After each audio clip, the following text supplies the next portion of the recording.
ರಾಜ್ಯ ಕಾಂಗ್ರೆಸ್ನ ಅತಿ ದೊಡ್ಡ ಸುದ್ದಿಯನ್ನ ಈ ಘಳಿಗೆ ನಾವು ಬ್ರೇಕ್ ಮಾಡ್ತಾ ಇದ್ದೀವಿ.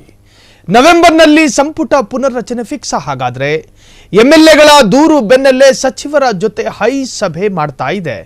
ನಿನ್ನೆಯಿಂದ ಮತ್ತೆ ಬೆಂಗಳೂರಲ್ಲಿ ಉಸ್ತುವಾರಿ ಸುರ್ಜೇವಾಲಾ ಕಾಣಿಸಿಕೊಳ್ತಾ ಇದ್ದಾರೆ. ಸಚಿವರ ಜೊತೆ ಉಸ್ತುವಾರಿ ಸುರ್ಜೇವಾಲಾ ಮಂಥನ, ಸಚಿವರ ಸಾಧನೆ ಪರಾಮರ್ಶೆ ಮಾಡ್ತಾ ಇರುವಂತಹ ಹೈಕಮಾಂಡ್ನ ನಾಯಕರು. ಸೊ ರಾಜ್ಯದ ಕಾಂಗ್ರೆಸ್ನ ಸಾಕಷ್ಟು ಆಕಾಂಕ್ಷಿ ಸ್ಥಾನದಲ್ಲಿರ್ತಕ್ಕಂತಹ ನಾನು ಈ ಬಾರಿಯ ಸಿದ್ದು ಸಚಿವ ಸಂಪುಟದಲ್ಲಿ ಮಿನಿಸ್ಟರ್ ಆಗಬೇಕು ಅಂತ ಆಸೆಯ ಕಣ್ಣುಗಳಲ್ಲಿ ಕಾಯ್ತಿರ್ತಕ್ಕಂತಹ ಅನೇಕ ಶಾಸಕರಿಗೆ ಸುರ್ಜೇವಾಲಾ ಸಿಹಿ ಸುದ್ದಿಯನ್ನು ಕೊಡ್ತಾ ಇದ್ದಾರಾ.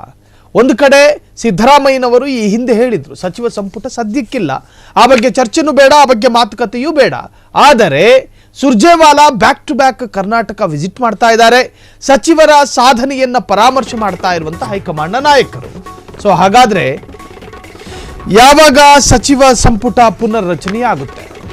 ಇದು ಸಂಪುಟ ಪುನರ್ರಚನೆಯ ಮುನ್ಸೂಚನೆ ಎಂಬ ವಿಶ್ಲೇಷಣೆಗಳು ಕೂಡ ವ್ಯಕ್ತವಾಗ್ತಾ ಇದೆ. ಸಿದ್ದು ಸರ್ಕಾರಕ್ಕೆ 2.5 ವರ್ಷ ತುಂಬಿದ ಬೆನ್ನಲ್ಲೇ ಬೈಪಾಸ್ ಸರ್ಜರಿ. ಇದು ರಾಜ್ಯ ಕಾಂಗ್ರೆಸ್ನ ಅತಿ ದೊಡ್ಡ ಸುದ್ದಿ. ನವೆಂಬರ್ನಲ್ಲಿ ಸಂಪುಟ ಪುನರ್ರಚನೆ, ಯಾವುದೇ ಸಂದೇಹ ಬೇಡ. ಶಾಸಕರ ದೂರು ಬೆನ್ನಲ್ಲೇ ಸಚಿವರ ಜೊತೆ ಹೈಕಮಾಂಡ್ನ ನಾಯಕರು ಸಭೆ ಮಾಡ್ತಿದ್ದಾರೆ. ನಿನ್ನೆಯಿಂದ ಮತ್ತೆ ಕರ್ನಾಟಕದಲ್ಲಿ ಕಾಣಿಸಿಕೊಂಡಿದ್ದಾರೆ ಸುರ್ಜೇವಾಲಾ. ಮಿನಿಸ್ಟರ್ಗಳ ಜೊತೆ ಉಸ್ತುವಾರಿ ಸುರ್ಜೇವಾಲಾ ಮಂಥನ ಮಾಡಿದ್ದಾರೆ. ಸಚಿವರ ಸಾಧನೆಯನ್ನ ಪರಾಮರ್ಶೆ ಮಾಡ್ತಿರುವಂತಹ ಹೈಕಮಾಂಡ್ ನಾಯಕರು. ಈಗಾಗಲೇ ಇರತಕ್ಕಂತಹ ಮಿನಿಸ್ಟರ್ಗಳು ಜಮೀರ್ ಅಹಮದ್ ಖಾನ್, ಭೈರತಿ ಸುರೇಶ್, ರಹೀಂ, ಮಧು ಬಂಗಾರಪ್ಪರನ್ನ ಭೇಟಿ. ಇಂದು ಕೂಡ ಹೈಕಮಾಂಡ್ನಿಂದ ಸಚಿವರ ಕಾರ್ಯಕ್ಷಮತೆಯ ಮೌಲ್ಯಮಾಪನ ನಡೆಯುತ್ತೆ. ಇದು ಸಂಪುಟ ಪುನರ್ರಚನೆಯ ಮುನ್ಸೂಚನೆ ಎಂಬ ವಿಶ್ಲೇಷಣೆ. ಈಗಾಗಲೇ ಸಿದ್ದರಾಮಯ್ಯರ ಕ್ಯಾಬಿನೆಟ್ನಲ್ಲಿ, ಸಚಿವ ಸಂಪುಟದಲ್ಲಿ ಯಾರ್ಯಾರು ಮಿನಿಸ್ಟರ್ಗಳಿದಾರೋ ಅವರನ್ನೇ ಮುಂದುವರಿಸಬೇಕಾ? ಅವರ ಕಾರ್ಯಕ್ಷಮತೆ ಏನು? ಅವರನ್ನ ಮುಂದುವರಿಸಿದ್ರೆ ಸರ್ಕಾರಕ್ಕೆ ಮತ್ತು ಪಕ್ಷಕ್ಕೆ ಆಗುವಂತಹ ಲಾಭಗಳೇನು? ಅಥವಾ ಅವರಿಗೆ ಕೋಕ್ ಕೊಟ್ಟು ಮತ್ತೊಂದಷ್ಟು ಹೊಸ ಮುಖಗಳನ್ನ ಸಚಿವ ಸಂಪುಟಕ್ಕೆ ತರಲಾಗುತ್ತಾ?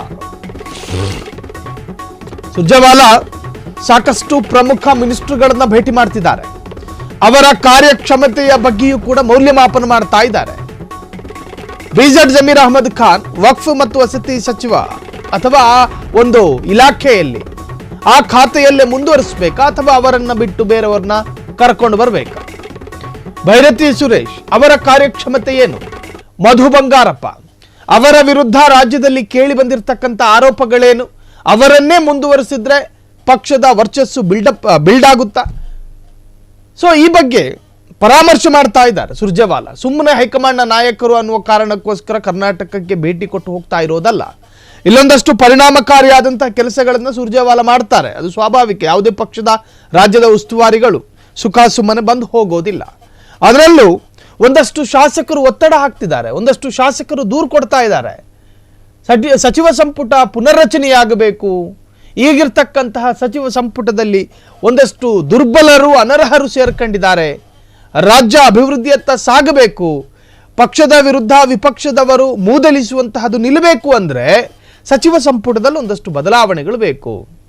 ಒಂದಷ್ಟು ಇಲಾಖೆಯಲ್ಲಿ ಮಿನಿಸ್ಟರ್ಗಳನ್ನು ಬದಲಾಯಿಸಬೇಕು.